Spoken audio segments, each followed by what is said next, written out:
Hello, welcome friends. आज हम एक संस्कृत पाठ योजना देखेंगे।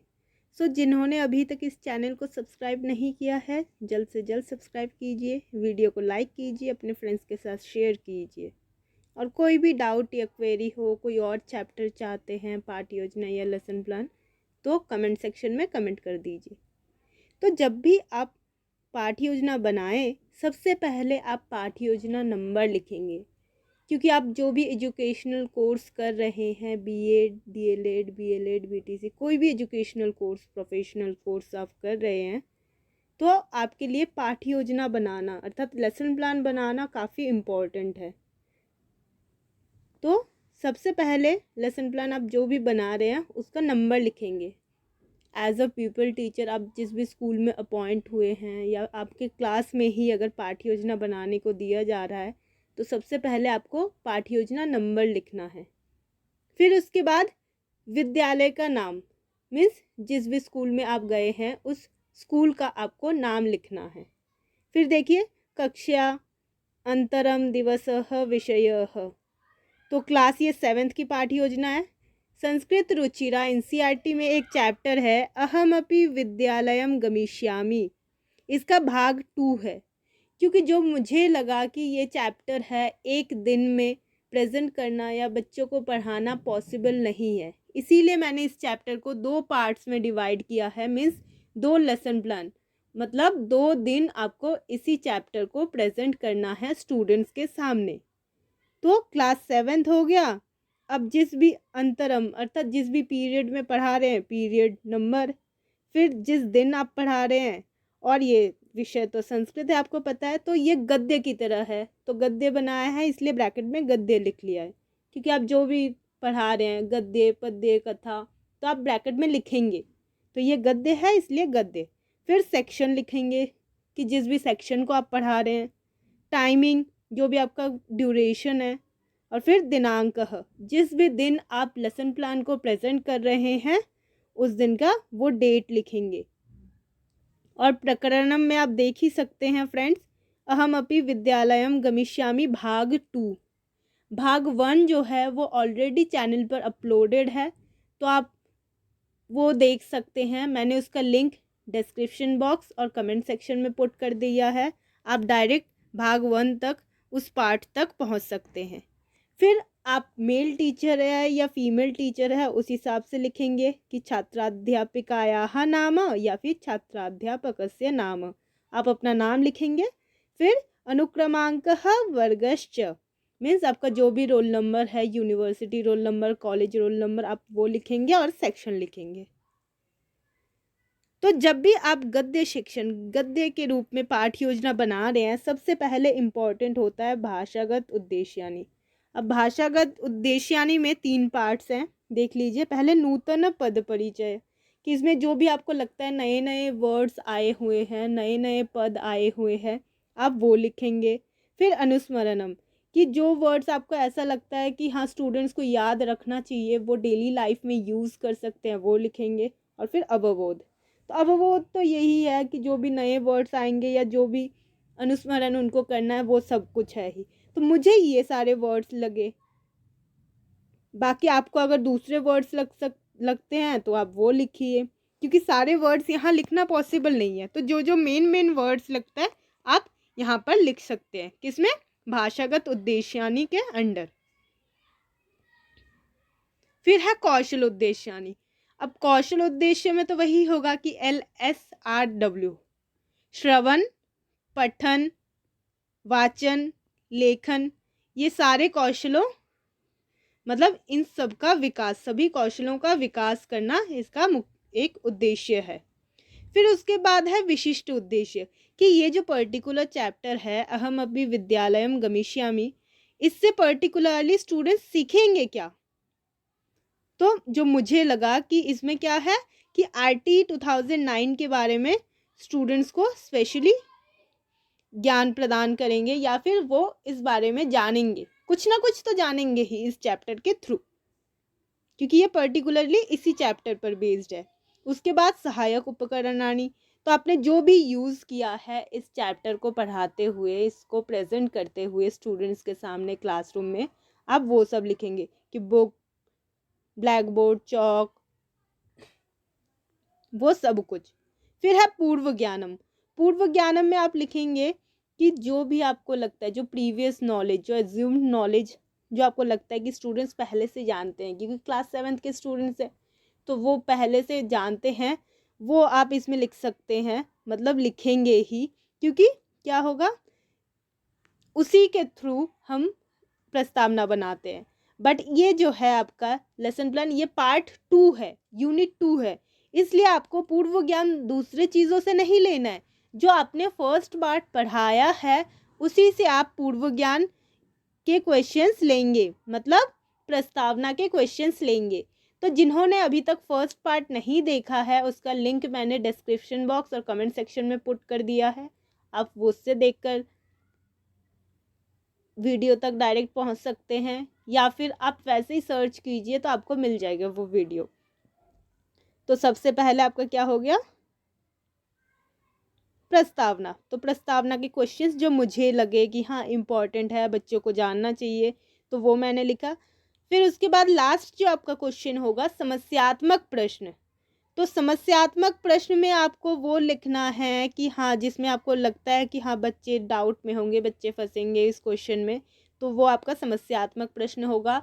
और आप जो प्रस्तावना के क्वेश्चंस ले रहे हैं 3 से मैक्सिमम 5 तक ही लीजिए, क्योंकि ये ना हो कि आपका पूरा टाइम प्रस्तावना में ही चला जाए। उसके बाद है उद्देश्य कथनम। उसमें आप बोलेंगे कि हाँ हम जो लास्ट टाइम, जो लास्ट क्लास में हमने चैप्टर को पढ़ा था हाफ, उसका जो सेकंड पार्ट है, ये लास्ट पार्ट है, उसको हम आज पढ़ेंगे। उसके बाद है प्रस्तुतिकरणम, जिसमें जो भी आपका बचा हुआ पोर्शन है, दर्शना महोदय से कृतज्ञता ज्ञापयति तक, वहाँ तक आप प्रस्तुतिकरणम में लिखेंगे। मैंने तो डैश डैश लेके छोड़ दिया, अब आप देख लीजिए कि आपको उस पोर्शन को पूरे को लिखना है तो आप लिख सकते हैं। उसके बाद है आदर्श वाचनम। अब यहाँ पे आरोह अवरोह के साथ आप पढ़ेंगे, क्योंकि एज अ पीपल टीचर आपको पहले पढ़कर बच्चों को सुनाना है कि हाँ इस वर्ड को ऐसे पढ़ा जाता है, बच्चे सुनेंगे तब ना वो पढ़ पाएंगे। तो इसीलिए आदर्श वाचन पहले आप करेंगे, फिर आपका होगा अनुवाचन, जो आप स्टूडेंट्स से करवाएंगे। एक एक स्टूडेंट का नाम लेंगे और उनसे अनुवाचन करवाएंगे कि जैसा आपने पढ़ा है तो उनको भी वैसे ही वाचन करने को कहेंगे। सो फ्रेंड्स, अगर आपने इस चैनल को सब्सक्राइब नहीं किया है जल्द से जल्द सब्सक्राइब कीजिए, वीडियो को लाइक कीजिए, अपने फ्रेंड्स के साथ शेयर कीजिए, जो भी आपका ग्रुप है उस ग्रुप में शेयर कीजिए ताकि उनको भी बेनिफिट मिले इस वीडियो से। या फिर दूसरे वीडियोस और भी लेसन प्लान्स हमारे चैनल पर अपलोडेड है, अवेलेबल है, आप वो भी देख सकते हैं और अपने फ्रेंड्स के साथ शेयर कीजिए। अनुवाचन में अब जैसे आप जानते हैं कि जो आपने पढ़ लिया, मतलब आपने तो सही सही पढ़ा, लेकिन स्टूडेंट्स जो है वो हर एक वर्ड को सही नहीं पढ़ेंगे, तो वो कुछ अशुद्धियाँ भी करेंगे। जो आपका काम है, ये अशुद्धि संशोधनम में आपका काम है कि वो अशुद्धियों को आप शुद्ध कीजिए। वो जो प्रॉब्लम्स आ रही हैं किस वर्ड को पढ़ने में, वो आप रिपीट करवाइए, वो पढ़ाइए कि हाँ इसको दोबारा बोलो, उसको ब्लैक बोर्ड पर लिखिए, बाकी स्टूडेंट्स से पूछिए कि हाँ क्या लिखा है, आप लोग भी पढ़ो, आप लोग भी बताओ। तो ऐसे आप अशुद्धि संशोधन करेंगे। फिर काठिन्य निवारण, यहाँ पे कुछ वर्ड्स मैंने लिया है जो मुझे लगा कि हाँ इम्पॉर्टेंट है। आपको अगर कुछ वर्ड्स और लगते हैं, दूसरे वर्ड्स, या फिर आप एक्स्ट्रा इसमें ऐड करना चाहते हैं तो आप कर सकते हैं। तो ये जो काठिन्य निवारण है आप हमेशा बोर्ड पर या फिर चार्ट यूज़ करके, मतलब कुछ दिखाकर डेमोन्स्ट्रेशन मेथड से या कुछ ऐसे आप हमेशा काठिन्य निवारण करेंगे, सिर्फ मौखिक रूप से नहीं। अब इसमें जो है अलग अलग युक्तियाँ आप यूज़ कर सकते हैं काठिन्य निवारण के लिए। संधि, वाक्य रचना, समानार्थक पद, पर्यायवाची शब्द, विपरीत शब्द, कुछ भी आप ऐसे, क्योंकि देखिए 4 कॉलम बनाए हुए हैं, शब्दाः अर्थाः युक्तयः और श्यामपट्ट कार्यम। तो इसमें आप कोई भी युक्ति आप ले सकते हैं और उसके थ्रू आपको स्टूडेंट से ही मीनिंग निकालना है।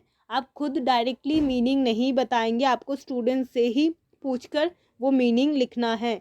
तो वो आप कैसे करेंगे आप खुद देखिए, आपको आइडिया हो जाएगा धीरे धीरे। जब आप क्लासेस में रेगुलर पढ़ाते रहेंगे, लेसन प्लान प्रेजेंट करते रहेंगे तो आपको पता चल ही जाएगा कि उनसे किस वर्ड को कैसे उसका मीनिंग निकलवाना है, किस युक्ति के थ्रू। तो यहाँ पे मैंने देखिए वाक्य भी लिया है, अर्थ भी लिया है, संधि भी लिया है, तो आप कुछ और भी ले सकते हैं। फिर उसके बाद है भाषानुवाद, जिसमें आपको बच्चों को जो भी पोर्शन आपने पढ़ाया वो आप ट्रांसलेट करके बताएंगे ताकि उनको पता चले कि चैप्टर में दिया क्या गया है। और फिर बोधात्मक प्रश्नाहा, तो आपने ट्रांसलेशन बता दिया, अब आप कुछ क्वेश्चंस पूछेंगे कि हाँ उनको वो जो ट्रांसलेशन आपने किया है उनको समझ आया है कि नहीं आया है। तो इसमें तो 2 क्वेश्चन दिया है, कुछ आप और पूछ सकते हैं, 4-5 क्वेश्चन पूछ लीजिए, कोई प्रॉब्लम नहीं है। फिर उसके बाद है सार कथनम, जिसमें आप उनको समरी बताएंगे। अब जो समरी बताएंगे ना वो पूरे चैप्टर का बताएंगे, क्योंकि लास्ट क्लास में आपने बोला था शुरू के हाफ का, और अभी आपको लास्ट के हाफ का नहीं बोलना, आपको पूरे चैप्टर का बताना है कि हमने इस चैप्टर में टोटल क्या क्या पढ़ा है शुरू से लेकर। तो वो आप सार कथन में बताएंगे। फिर मौन वाचन, क्योंकि एक इम्पॉर्टेंट पार्ट ये भी है कि स्टूडेंट्स में मौन वाचन ये जो कौशल है ये उनमें डेवलप करना बहुत इम्पॉर्टेंट है, क्योंकि वो अब धीरे धीरे बड़े हो रहे हैं। तो मौन वाचन से ही अब धीरे धीरे वे साइलेंटली ही पढ़ेंगे। अब तो वो बच्चे हैं नहीं कि हाँ ज़ोर से मम्मी पापा कहे कि हाँ ज़ोर से पढ़ो, कि हाँ मुझे किचन से सुनाई दे या कहीं और से, मैं काम कर रही हूँ या काम कर रहा हूँ तो मुझे यहाँ से सुनाई देना चाहिए, ज़ोर से पढ़ो, क से कबूतर, ख से खरगोश, तो वो नहीं। अब उनको मौन वाचन करना बहुत ज़रूरी है, साइलेंटली पढ़ना बहुत ज़रूरी है, इसीलिए साइलेंट रीडिंग के लिए आप उनको थोड़ा टाइम देंगे। फिर उसके बाद पुनरावृत्ति आत्मकः प्रश्नः। अब इसमें आप पहले पूछ लेंगे कि सबने खुद से पढ़ लिया है, अब बताओ कोई डाउट है कि नहीं है। और अगर कोई किसी को डाउट नहीं है फिर आप कुछ क्वेश्चंस पूछिए, डायरेक्ट क्वेश्चंस नहीं पूछेंगे। मतलब इस चैप्टर से जो उनको लगे, मतलब आपको लगे कि हाँ ये क्वेश्चन पूछने से बच्चे थोड़ा सोचेंगे, सोच कर आंसर देंगे, तो ऐसे क्वेश्चंस आपको लेना है कि इस चैप्टर से आपको कितना क्या समझ आया है, इस टाइप के क्वेश्चंस। फिर कक्षा कार्य देंगे, यहाँ पे भी आप क्वेश्चन दे सकते हैं, कोई टेबल वगैरह कुछ बनाकर वो दे सकते हैं, कोई चार्ट यूज़ कर सकते हैं या कुछ और चीज़ें जो भी आपको लगता है कक्षा कार्य में यूज़ करना सही रहेगा इस चैप्टर के बेस्ड पर आप वो कर सकते हैं। और लास्ट है अपना गृह कार्यम, जो बहुत इम्पॉर्टेंट है, जिससे बच्चे बोर ना हो जाए, उब ना जाए। तो आपको इस टाइप का कोई होमवर्क देना है, गृह कार्य देना है।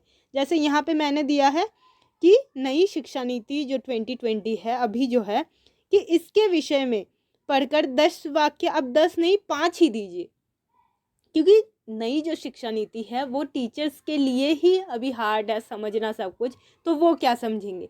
तो इसलिए 5 कोई सेंटेंस आप बनाने को आप लिखने को बोलिए, तो वो थोड़ा गूगल से सर्च करेंगे, पेरेंट्स से पूछेंगे, पूछकर लिखेंगे। 5 मतलब जैसे देख लीजिए कि इस टाइम में इसका हेड कौन था, या फिर कोई चेंज, या आपके सिलेबस में, मतलब वो छोटी छोटी चीज़ें, ज़्यादा हाई में नहीं जाना है कि वो 5+3+3+4 इस टाइप के, उसमें कुछ भी नहीं जाना है। आपको छोटी छोटी चीज़ें कि शुरू में जैसे कुछ भी हो सकता है कि आप ये दे सकते हैं कि शिक्षा नीति में कोई चेंज बार बार क्यों होता है, वो अपने हिसाब से। या फिर आप ये वो पूछ सकते हैं कि आप 6 में थे और अभी 7th में सिलेबस में या टॉपिक में कुछ भी चेंज हुआ है या कुछ भी हार्ड हुआ है, इस टाइप के। और ज़रूरी नहीं है कि आप यही दो, ये थोड़ा हार्ड पड़ जाता है उनके लिए, तो आप कुछ और दीजिए, आप कुछ और सोचिए दीजिए, बट थोड़ा चैप्टर से रिलेटेड भी हो और वो सोचने पर थोड़ा मजबूर भी हो जाए। सो फ्रेंड्स, आई होप आपको ये लेसन प्लान, ये पाठ योजना बिल्कुल क्लियर है। जिन्होंने फर्स्ट पोर्शन या फर्स्ट लेसन प्लान इसके चैप्टर के नहीं देखा है, मैंने लिंक डिस्क्रिप्शन बॉक्स और कमेंट सेक्शन में पुट कर दिया है, आप डायरेक्ट वहाँ से उस वीडियो तक पहुँच सकते हैं। और इस वीडियो को अपने फ्रेंड्स के साथ शेयर कीजिए, अपने फ्रेंड्स जो ग्रुप्स बने हुए हैं व्हाट्सएप पर, टेलीग्राम पर, उस पर शेयर कीजिए ताकि उनको भी बेनिफिट मिले। और अगर आपने अभी तक चैनल को सब्सक्राइब नहीं किया है तो जल्द से जल्द सब्सक्राइब कीजिए। Thank you.